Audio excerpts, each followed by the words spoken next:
Ici Marie-Louis Leroux, et sur ma chaîne, je vous parle de personnalités célèbres.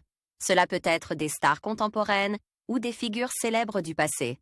Abonnez-vous si ce sujet vous intéresse. Et maintenant, passons à la célébrité du jour. Bonjour à tous. Aujourd'hui, je vais vous parler de Michel Blanc, un acteur et réalisateur français incontournable. Dans cette vidéo, nous allons explorer sa carrière, ses films les plus marquants et son impact sur le cinéma français. Je partagerai également quelques anecdotes intéressantes sur sa vie et son parcours artistique. Restez avec moi pour découvrir l'univers fascinant de Michel Blanc. Michel Blanc est né le 16 avril 1952 à Courbevoie. Issu d'un milieu modeste, fils unique choyé par ses parents, il passe son enfance à Puteaux.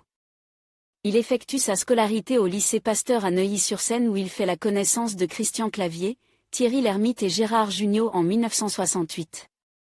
Devenus inséparables, les joyeux lurons assistent aux cours de théâtre de Tsiya Shelton et fondent alors la troupe théâtrale du Splendide.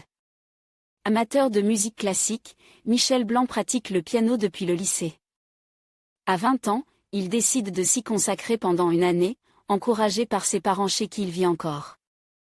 Mais le succès n'est pas au rendez-vous, Michel Blanc choisit alors la comédie.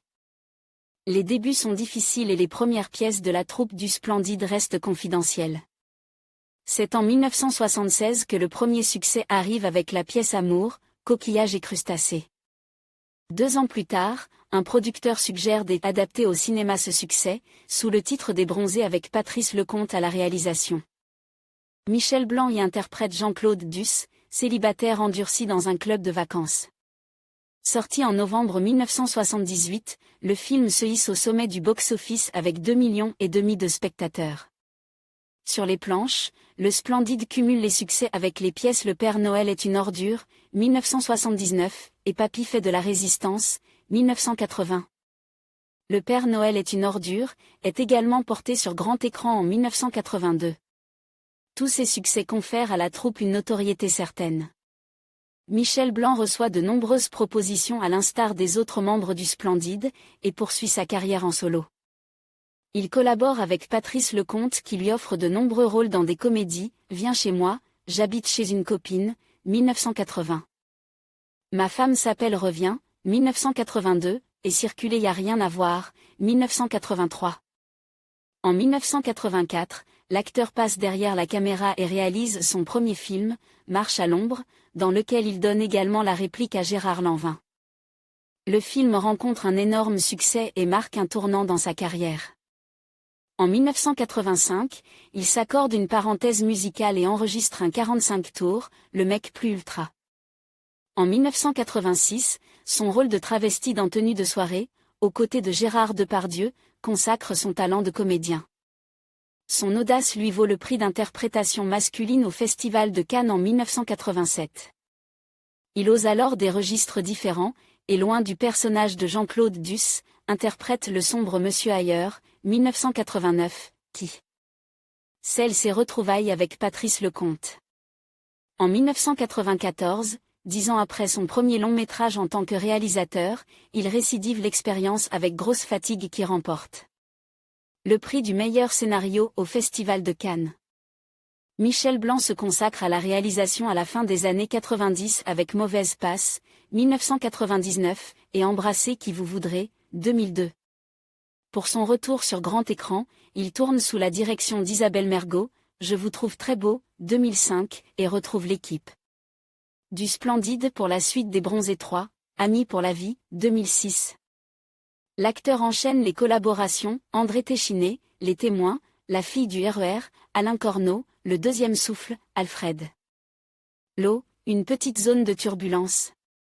En 2012, il décroche pour la première fois de sa carrière un César dans la catégorie meilleur acteur dans un second rôle pour l'exercice de l'état T. L'année suivante, il retrouve son acolyte du Splendide, Josiane Balasco pour le tournage du film Demi-sœur. En 2014, il est à l'affiche du film de Jean-Paul Rouve, Les souvenirs. En 2016, il reprend sa casquette de scénariste pour Un petit boulot, réalisé par Pascal Chaumeil avec Romain Duris.